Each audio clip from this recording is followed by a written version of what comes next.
Bismillahirrahmanirrahim. Assalamualaikum warahmatullahi wabarakatuh. Ketemu lagi dengan saya Pak Fian di mata pelajaran Seni Budaya.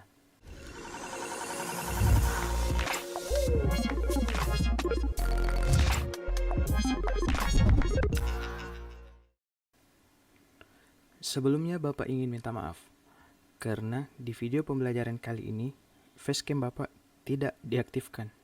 Meskipun demikian, Bapak harap proses pembelajaran dan materi yang hari ini tersampaikan dengan baik. Hari ini kita akan mempelajari bernyanyi dengan teknik vokal. Sebelum belajar tentang bernyanyi dengan teknik vokal, ada baiknya kita mengetahui tentang pengertian musik. Musik merupakan ekspresi atau ungkapan jiwa yang diungkapkan melalui bunyi, baik yang bernada maupun tidak bernada. Selanjutnya, bernyanyi secara unisono.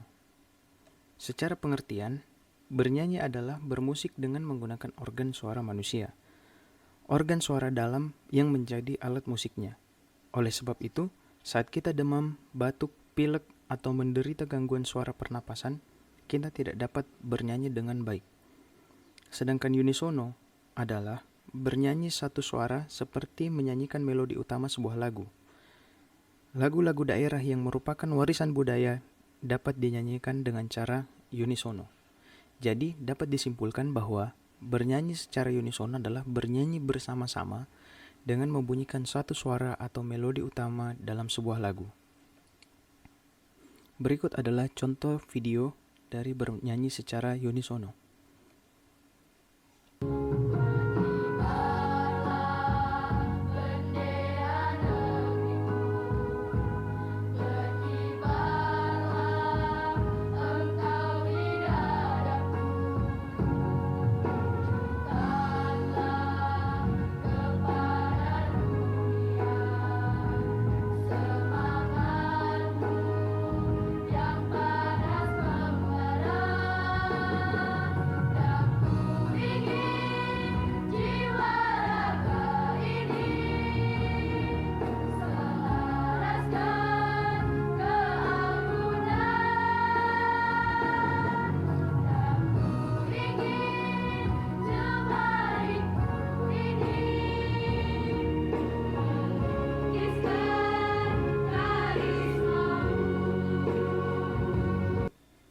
Baik, tadi itu adalah contoh dari bernyanyi secara unisono.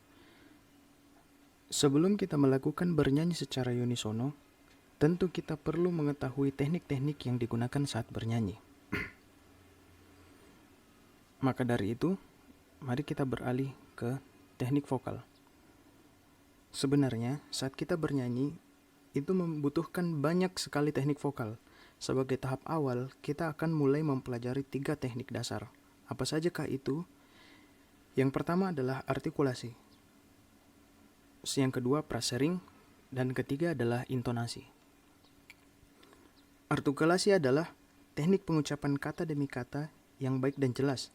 Nah, singkatnya, semakin jelas pengucapan seorang penyanyi, semakin bagus pula teknik artikulasinya. Mungkin di antara kalian pernah mendengarkan lagu lalu bertanya, itu liriknya seperti apa? Setelah kalian ulang kembali di bagian yang kalian bingung itu, kalian tetap tidak menemukan jawabannya. Itu artinya si penyanyi yang kalian dengarkan itu tidak menggunakan teknik artikulasi ini dengan baik. Selanjutnya adalah frasering.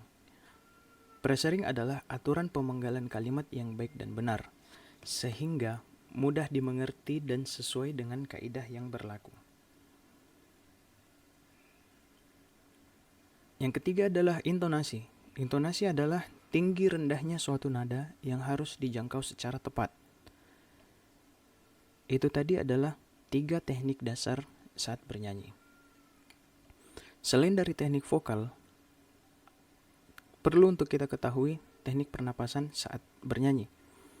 Teknik pernapasan itu sendiri terbagi menjadi 3. Yang pertama adalah pernapasan dada, pernapasan perut, dan pernafasan diafragma.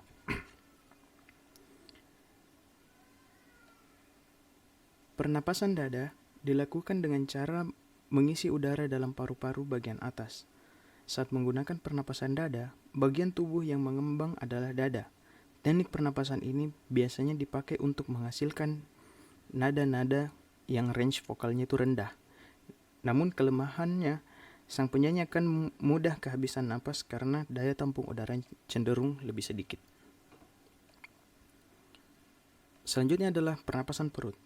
Pernapasan perut dilakukan dengan cara membuat perut berongga besar sehingga udara luar dapat masuk. Teknik pernapasan ini biasanya dipakai untuk menyambung nafas di saat nafas penyanyi habis sebelum pemanggalan frase. Kelemahan dari teknik ini adalah membuat penyanyi menjadi cepat lelah karena udara yang sangat cepat keluar masuk di dalam rongga perut. Yang terakhir adalah pernafasan diafragma. Teknik pernapasan ini dilakukan dengan cara menyimpan udara di dalam diafragma yang membuat rongga dada dan rongga perut menjadi longgar dan volumenya menjadi bertambah. Volume yang bertambah ini mengakibatkan tekanan berkurang sehingga udara dari luar dapat masuk ke dalam paru-paru dan napas yang dikeluarkan dapat diatur secara sadar oleh diafragma dan otot-otot bagian samping. Teknik pernapasan ini memungkinkan kita menghasilkan suara murni dengan napas yang panjang. Namun, tetap saja mempunyai kekurangan karena pernapasan diafragma ini tidak dapat menghasilkan suara dengan nada yang rendah dan stabil, serta tidak dapat digunakan untuk menyambung napas saat bernyanyi. Ketiga teknik pernapasan ini boleh digunakan saat bernyanyi, hanya saja masing-masing dari teknik tersebut memiliki kelebihan dan kekurangannya. Nah, demikian materi mengenai bernyanyi dengan teknik vokal yang Bapak bisa sampaikan hari ini. Jika ada yang ingin ditanyakan, silakan bertanya melalui aplikasi WhatsApp. Terima kasih. Assalamualaikum warahmatullahi wabarakatuh.